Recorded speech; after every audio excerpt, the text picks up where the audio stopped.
ಪ್ರಧಾನಮಂತ್ರಿ ನರೇಂದ್ರ ಮೋದಿಯವರ ಜನಪರ ಯೋಜನೆಗಳನ್ನು ನೀವು ಪಶ್ಚಿಮ ಬಂಗಾಳದಲ್ಲಿ ಒಂದನ್ನು ಕೂಡ ನೀವು ಕಾರ್ಯರೂಪಕ್ಕೆ ತರಲಿಲ್ಲ. ಮಹಿಳೆಯರ, ಬಡವರ, ದೀನದಲಿತರ, ಹಿಂದುಳಿದವರ ಉದ್ಧಾರಕ್ಕೋಸ್ಕರವಾಗಿ ಪಶ್ಚಿಮ ಬಂಗಾಳದಲ್ಲಿ ಯಾವುದೇ ಒಂದು ಯೋಜನೆಗಳಿಲ್ಲ.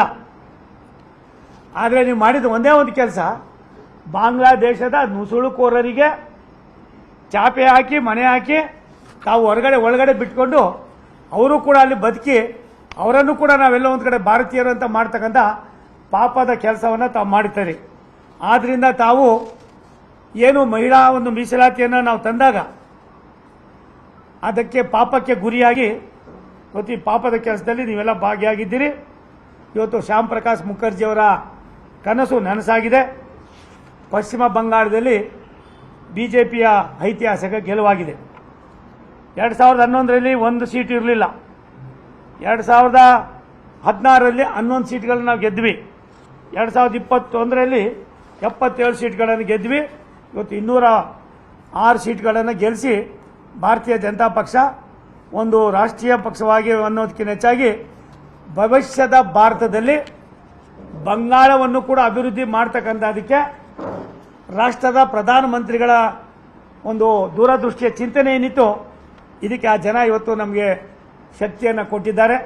ಅದಕ್ಕೋಸ್ಕರವಾಗಿ ಅಲ್ಲಿಯ ಮತದಾರರಿಗೆ ನಾನು ಭಾರತ ಸರ್ಕಾರದ ಒಬ್ಬ ಮಂತ್ರಿಯಾಗಿ, ಒಬ್ಬ ಪ್ರಜೆಯಾಗಿ, ಭಾರತದ ಪ್ರಜೆಯಾಗಿ ಅವರಿಗೆ ಅಭಿನಂದನೆಯನ್ನು ಸಲ್ಲಿಸ್ತೀನಿ. ಇವತ್ತು ಪಶ್ಚಿಮ ಬಂಗಾಳ, ಅಸ್ಸಾಮು ಮತ್ತು ಪುದುಚೇರಿ 3 ರಾಜ್ಯಗಳಲ್ಲೂ ಕೂಡ ನಾವು ನಮ್ಮದೇ ಆದಂಥ ನೆಲೆಗಟ್ಟನ್ನು ಇವತ್ತು ಮಾಡ್ಕೊಂಡಿದ್ದೀವಿ. ಮಹಿಳಾ ಮೀಸಲಾತಿಯನ್ನು ತಂದಂಥ ಸಂದರ್ಭದಲ್ಲಿ ಕಾಂಗ್ರೆಸ್ಸು, TMC, ಸಮಾಜವಾದಿ ಪಾರ್ಟಿ, DMK ಇನ್ನಿತರ ಪಕ್ಷಗಳು ಏನೇನು ಮಾಡಿದ್ರು ಎಲ್ಲರೂ ಕೂಡ ಇವತ್ತು ನಾಮಾಶೇಷ ಆಗ್ತಕ್ಕಂಥ ಪರಿಸ್ಥಿತಿ ಆಗಿದೆ. ಹೆಣ್ಣು ಮಕ್ಕಳ ಅಧಿಕಾರವನ್ನು ಮೊಟಕು ಮಾಡಬೇಕು ಅನ್ನುವ ಒಂದು ನಿಮ್ಮ ದುರಾಲೋಚನೆ ರಾಷ್ಟ್ರದ ಪ್ರಧಾನಮಂತ್ರಿಗಳು ರಾಷ್ಟ್ರಕ್ಕೆ ತಾವು ಸಂದೇಶವನ್ನು ನೀಡುವಾಗ, ರಾಷ್ಟ್ರವನ್ನು ಉದ್ದೇಶಿಸಿ ಮಾತನಾಡುವಾಗ ಹೇಳ್ತಾರೆ, ಈ ದೇಶದ ಹೆಣ್ಣು ಮಕ್ಕಳು ಕೂಡ ಮುಖ್ಯವಾಹಿನಿಗೆ ಬರಬೇಕು, ಅವ್ರಿಗೂ ಕೂಡ ಅಧಿಕಾರದಲ್ಲಿ ಲಾಭ ಸಿಗಬೇಕು, ತಾದ ಮೂಲಕ ಈ ರಾಷ್ಟ್ರದ ಬದುಕಿನಲ್ಲಿ ಅವರು ಕೂಡ ಸ್ವಾವಲಂಬಿಗಳಾಗಿ ಏನು ಬದುಕಬೇಕು ಅನ್ನುವ ಸಂದೇಶಕ್ಕೆ ನೀವು ಕೊಟ್ಟಂಥ ಕಿಂಚಿತ್ತೂ ಕೂಡ ಕವಡೆ ಕಾಸಿನಷ್ಟು ನೀವು ಬೆಲೆ ಕೊಟ್ಟಿರಲಿಲ್ಲ. ಅದಕ್ಕೋಸ್ಕರವಾಗಿ ಅವರು ಇವತ್ತು ನಿಮಗೆ ಬುದ್ಧಿಯನ್ನು ಕೊಡಿಸಿದ್ದಾರೆ.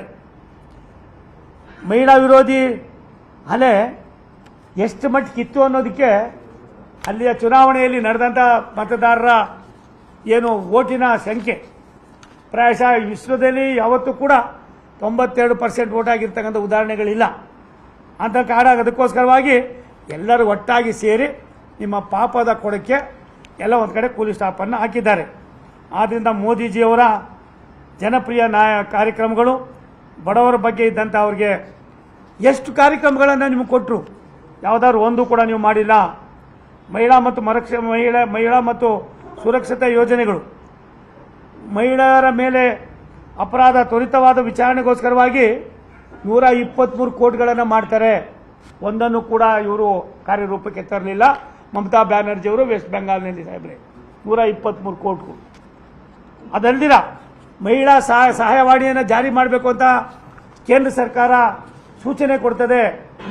ಇವತ್ತವರೆಗೂ ಕೂಡ ಅದನ್ನು ಕಾರ್ಯರೂಪಕ್ಕೆ ತಂದಿರಲಿಲ್ಲ. PM ಕಿಸಾನ್ ಯೋಜನೆಯಲ್ಲಿ ರೈತರಿಗೆ 6,000 ಸರ್ಕಾರ ನೀಡ್ತಾ ಇದ್ದಂಥ 70 ಲಕ್ಷ ರೈತರು ಅರ್ಜಿ ಹಾಕೋತಾರೆ. ಅವ್ರಿಗೆ ನೀವು ದುಡ್ಡನ್ನು ಬಿಡುಗಡೆ ಮಾಡಕ್ಕೆ ಬಿಡಲಿಲ್ಲ. ಮತ್ತೆ 23 ಲಕ್ಷ ರೈತ ಆನ್ಲೈನ್ನಲ್ಲಿ ಅರ್ಜಿ ಹಾಕ್ತಾರೆ. PM ಕಿಸಾನ್ ಯೋಜನೆಯಲ್ಲಿ 70 ಲಕ್ಷ ರೈತ ಕುಟುಂಬಗಳಿಗೆ 6,000 ರೂಪಾಯಿ ಭಾರತ ಸರ್ಕಾರ ಕೊಡ್ತಾ ಇದ್ದಿದ್ದು. ಭಾರತ ಸರ್ಕಾರ ಕೊಟ್ಟರೆ ನನಗೆಲ್ಲಿ ಹೆಸರು ಹೊಟ್ಟೋಗ್ತದೋ ಅಂದ್ಬಿಟ್ಟು ಅದನ್ನು ಮಾಡಕ್ಕೆ ಬಿಡಲಿಲ್ಲ. ಅದಲ್ದಿರ ಆನ್ಲೈನಲ್ಲಿ 23 ಲಕ್ಷ ಅರ್ಜಿಗಳನ್ನು ಹಾಕೊಂಡ್ರು. ಪಶ್ಚಿಮ ಬಂಗಾಳದ ಸರ್ಕಾರ ಅದನ್ನು ವೆರಿಫಿಕೇಷನ್ನು ಮಾಡಲಿಲ್ಲ, ನೋಟಿಫಿಕೇಷನ್ನು ಮಾಡಲಿಲ್ಲ. ಅದು ಯಾವ ರೀತಿ ಬಿದ್ದಿತ್ತು ಹಂಗೆ ಇತ್ತು. ಶಿಕ್ಷಣ ಮತ್ತು ಮೂಲಸೌಕರ್ಯಕ್ಕೆ PMC ಶಾಲೆಗಳಿಗೆ ಹಣ ನೀಡೋ ಅವಕಾಶ ಇತ್ತು. ಅದಕ್ಕೂ ಕೂಡ ಸಮಗ್ರ ಶಿಕ್ಷಣ ಅಂತ ಅಂದ್ಬಿಟ್ಟು ಶಿಕ್ಷಣ ಮತ್ತು ಮೂಲಸೌಕರ್ಯ ಇಲಾಖೆಯಲ್ಲಿ ಸಮಗ್ರ ಶಿಕ್ಷಣ PMC ಶಾಲೆಗಳಿಗೆ ಅವಕಾಶ ಇತ್ತು. ಅದಕ್ಕೂ ಕೂಡ ನೀವು ಅವಕಾಶ ಕೊಡಲಿಲ್ಲ. ಪಶ್ಚಿಮ ಬಂಗಾಳದಲ್ಲಿ ಏನು ಇವತ್ತು ಯಾವ್ಯಾವುದಕ್ಕೆ ಯೋಜನೆಗಳಿದ್ದೋ ಆ ಎಲ್ಲ ಯೋಜನೆಗಳನ್ನು ಕೂಡ 2023-24 ಕೂಡ ಸಂಪೂರ್ಣವಾಗಿ ಬಂದ್ ಮಾಡಿದ್ರಿ. ಜಲ್ ಜೀವನ್ ಮಿಷನ್ನು ಇವತ್ತೇನು ಕರ್ನಾಟಕದಲ್ಲಿ ನಾವು ಇಡೀ ರಾಷ್ಟ್ರದಲ್ಲಿ 5 ಲಕ್ಷ ಕೋಟಿ ರೂಪಾಯಿಗಳನ್ನು ಖರ್ಚು ಮಾಡಿ ನಾವು ಶುದ್ಧ ಕುಡಿಯೋ ನೀರು 3 ಕೋಟಿ ಕುಟುಂಬಗಳಿದ್ದು ಇಡೀ ದೇಶದಲ್ಲಿ, ಅದನ್ನು ಇವತ್ತು 13 ಕೋಟಿ ಕುಟುಂಬಗಳಿಗೆ ಶುದ್ಧ ಕುಡಿಯೋ ನೀರನ್ನು ಕೊಟ್ಟಿದ್ದೀವಿ. ಪಶ್ಚಿಮ ಬಂಗಾಳದವ್ರಿಗೆ ನಾವು ಈ ಥರ ಮಾಡ್ತಾ ಇದ್ದೀವಿ, ಸ್ಕೀಮು ರಾಜ್ಯ ಸರ್ಕಾರದ ಸ್ಕೀಮು, ನೀವು ಕೂಡ ಮಾಡ್ಕೊಳ್ಳಿ ಅಂದರೆ ನಿಮ್ಮ ಸ್ಕೀಮೇ ಬೇಡ ಅಂತ ಹೇಳ್ಬಿಟ್ಟು ಅವರೇ ಒಂದು ಜಲ್ ಸಪ್ನ ಅಂತ ಅಂದ್ಬಿಟ್ಟು ಒಂದು ಸ್ಕೀಮ್ ಮಾಡ್ತಾರೆ. ಜಲ್ ಜೀವನ್ ಬಿಟ್ಟರು ಜಲ್ ಸಪ್ನ ಅಂತ ಮಾಡ್ತಾರೆ, ₹1 ಕಾರ್ಯರೂಪಕ್ಕೆ ತಂದಿಲ್ಲ. ಇಂಥ ಪಾಪದ್ದು PM ಗ್ರಾಮ ಸಡಕ್ ಯೋಜನೆ ನಿಮ್ಗೆ ಗೊತ್ತು ಯಾವ ರೀತಿ ರಾಮ್ಜಿ ಇರ್ತಾ ಇದೆ, ಏನೇನು ಬೋಗಸ್ ಆಗಿತ್ತು ಎಲ್ಲವನ್ನು ಕೂಡ ನಾವು ಮಾಹಿತಿ ಕೊಟ್ಟಿದ್ದೀವಿ. ಇವತ್ತಿಗೂ ಕೂಡ ಅವರು ಈ ನಿಮಿಷಕ್ಕೂ ಕೂಡ 6,911 ಕೋಟಿ ರೂಪಾಯಿ ಏನಕ್ಕೆ ಬ್ಯಾಲೆನ್ಸ್ ಇದೆ, ಆ ದುಡ್ಡು ಎಲ್ಲಿದೆ ಅನ್ನೋದನ್ನ ಇವತ್ತಿಗೂ ಕೂಡ CAG ರಿಪೋರ್ಟ್ ನಾನು ಹೇಳ್ತಾ ಇರೋದು. ಇವೆಲ್ಲರೂ ಕೂಡ ವೆಸ್ಟ್ ಬೆಂಗಾಲು ಏನು ಪಶ್ಚಿಮ ಬಂಗಾಳ ಇದು ಮಾಡ್ತಾ ಇದೆ, ಇವೆಲ್ಲವೂ ಕೂಡ ಪ್ರಧಾನಮಂತ್ರಿ ಯೋಜನೆಗಳನ್ನು ಜನರಿಗೆ ತಲುಪಿಸಿದೆ. ಬಂದಂಥ ಹಣವನ್ನು ಕೂಡ ಎಲ್ಲ ಒಂದು ಕಡೆ ತಾವೇ ಇಟ್ಕೊಂಡು ಬೇರೆ ಬೇರೆ ಇಲಾಖೆಗಳಿಗೆ ಖರ್ಚು ಮಾಡಿರ್ತಕ್ಕಂಥದ್ರಲ್ಲಿ ಇದು ಒಂದು ದೊಡ್ಡ ಇದು. ಅದಲ್ಲದೆ ಮಮತಾ ಸರ್ಕಾರ ಕೇಂದ್ರ ಸರ್ಕಾರದ ಮೇಲೆ ದ್ವೇಷದ ರಾಜಕೀಯದಿಂದ ಸುಮಾರು 1,16 ಕೋಟಿ ರೂಪಾಯಿಗಳು ಬಡವರಿಗೆ ಏನು ತಲುಪ್ತಕ್ಕಂಥ ಸ್ಕೀಮ್ಗಳಿದ್ದೋ ಯಾವುದೇ ಸ್ಕೀಮ್ಗಳನ್ನು ಕಾರ್ಯರೂಪಕ್ಕೆ ತಂದಿಲ್ಲ. ಹಣ ಏನಾಗಿದೆಯೋ ಮುಂದಿನ ದಿನಗಳಲ್ಲಿ ಸರ್ಕಾರ ಬರ್ತದೆ, ಅದನ್ನು ಚೆಕ್ ಮಾಡ್ತಕ್ಕಂಥ ಕೆಲಸವನ್ನು ಮಾಡ್ತದೆ. ಅದಲ್ಲದೆ ಆಯುಷ್ಮಾನ್ ಭಾರತ 5 ಲಕ್ಷ ರೂಪಾಯಿ ಉಚಿತ ಆರೋಗ್ಯ ವಿಮೆ ಜಾರಿಯಲ್ಲಿದೆ ಎಲ್ಲ ಕಡೆಯಲ್ಲೂ, ಆದರೆ ಪಶ್ಚಿಮ ಬಂಗಾಳದಲ್ಲಿ ಆ ಥರದ ಸ್ಕೀಮ್ ಇಲ್ಲ. PM ಆವಾಸ್ ಯೋಜನೆ ಇಡೀ ರಾಷ್ಟ್ರದಲ್ಲಿ PM ಆವಾಸ್ ಯೋಜನೆ ಕೋಟ್ಯಾಂತರ ಮನೆಗಳನ್ನು ನಾವು ಕಟ್ತಾ ಇದ್ದೀವಿ. ಅಲ್ಲಿ 8,140 ಕೋಟಿ ರೂಪಾಯಿ ಹಣ ಬಿಡುಗಡೆ ಮಾಡಿ ಸುಮಾರು ವರ್ಷಗಳಾಗಿದೆ.